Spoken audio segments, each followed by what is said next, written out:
Honestly speaking, whenever Bruno Fernandes and Ugarte are paired together, Manchester United are almost guaranteed to lose. I know many people will argue that losing to Aston Villa is not a big deal. After all, Villa are a very strong side right now, competing for the top positions alongside Arsenal and Manchester City. And that is true, Villa are strong. However, that does not hide the deeper truth. If United continue to line up their midfield like this, their long journey to reclaim past glory will remain painfully distant, and it has already been over a decade. In general, Ugarte looks like a flawed version of N'Golo Kanté. From the moment he started gaining attention, Ugarte has been known for his impressive defensive statistics. This season is no different.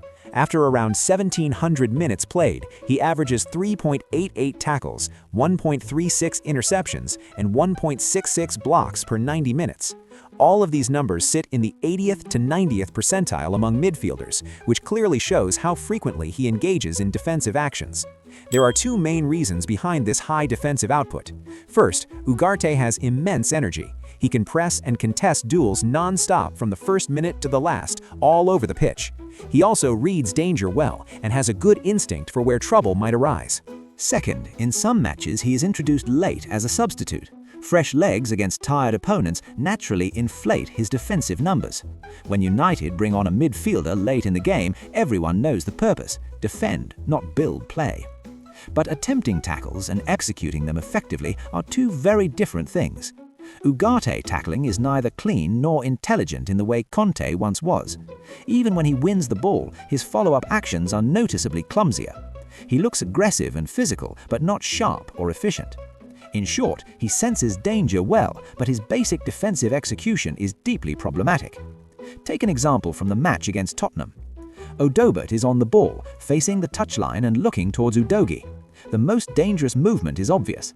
Any competent defensive midfielder would move along that danger line for two reasons: to stay tight, apply pressure, and be ready to poke the ball away, and to force the attacker wide, away from the central channel. Ugarte does neither.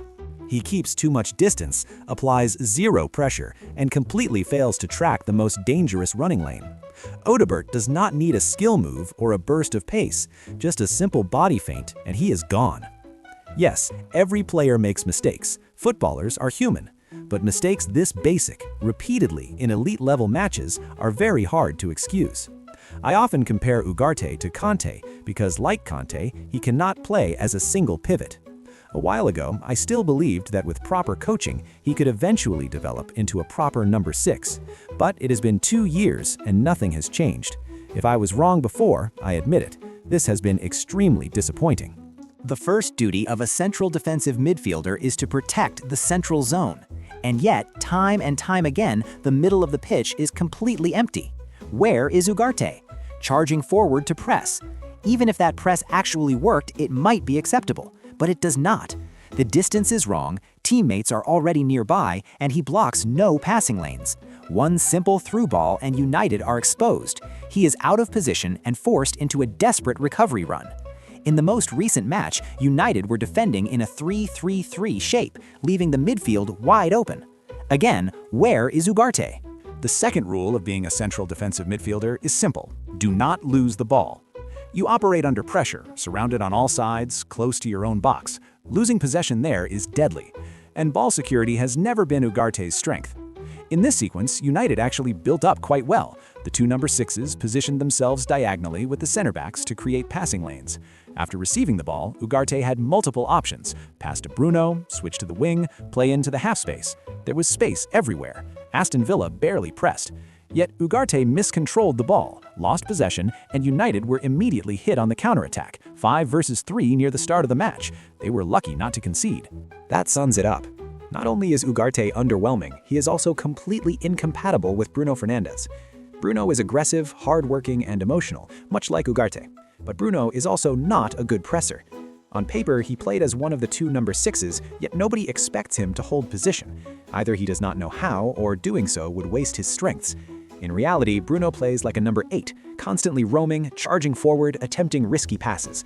So pairing him with Ugarte creates a disastrous combination: two midfielders roaming aimlessly with no one shielding the defense. It is a modern remake of Fred and McTominay.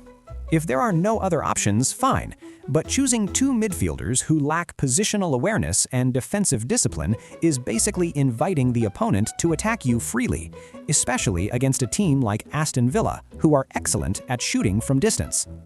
Villa did not just score twice. Morgan Rogers and Tielemans each had 1 or 2 dangerous shots from zone 14. Bruno is famous for his long balls and final third contribution, but his passing is extremely risky. His pass completion rate is just 76.2%, which is very low for a central midfielder. Ugarte, on the other hand, completes 85.4% of his passes. Decent, but only average. It is nowhere near good enough to compensate for Bruno's risk-heavy style. In a midfield pairing like this, Ugarte would need over 90% accuracy just to balance things out. With two midfielders who cannot control tempo or slow the game down, Manchester United will never dominate matches, and this has been their fundamental problem for years, a fatal flaw in the Premier League. Bruno is injured now, right? Who is even left in United midfield? Mount is injured too, is not he? What do you think? Leave a comment. At this rate, it looks like Ugarte will still have to keep playing.